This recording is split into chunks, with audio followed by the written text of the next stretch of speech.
Contoh utara akun ilmiah nyopori komane penyi iki karo berita-berita poso Surabayan pojok kampung sing kasil dikumpulna ku CTV teko pirang-pirang daerah nok Jawa Timur. Kate kesuwen iki lho pojok kampung penyi iki. Mulai Ketua NU Pamekasan diilokno antek PKI, atusan warga NU ngluruk Mapolres galuk perkara iku diusut. Maneh, salah sijine perawat nang Sidoarjo mati gara-gara keinfeksi COVID-19. Pasangan wong kendaan kepek hoho-hihe nang kos-kosan diglendeng nang kantor Satpol PP. Pojok kampung Cendelo Nere Surabaya Pritani wong Jawa Timur.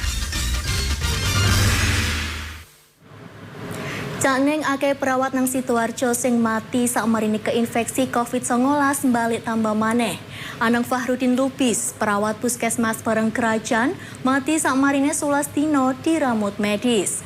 Anang dadi perawat sing kepapat nang Sidoarjo, barek sing ping 29 nang Jawa Timur, sing mati gara-gara COVID-19.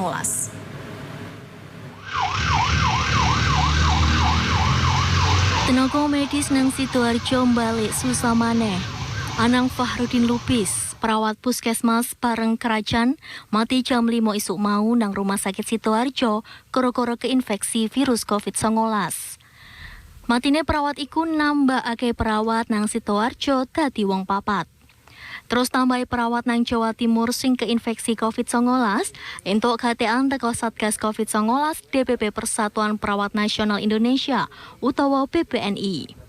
Ketua DPW PPNI Jawa Timur Profesor Nur Salam Jelentrekno, mare ono kedadian iki, pihak DPW PPNI ape nglakokno tes PCR gratis nang para perawat nang Jawa Timur. Saliyane iku gawe ngentengno apotek keluargane perawat sing mati iku, anake perawat entuk beasiswa pendidikan sampai kuliah. Sampai saiki, Jawa Timur ngenggoni ranking ke-1 akeh perawat sing keinfeksi COVID-19 nang Indonesia sing akeh 1.012 wong. Teko akeh perawat iku, 200 wong sik nglakoni ramutan, barek 29 wong mati. Usra Indra, Fahru Rozi, CTV.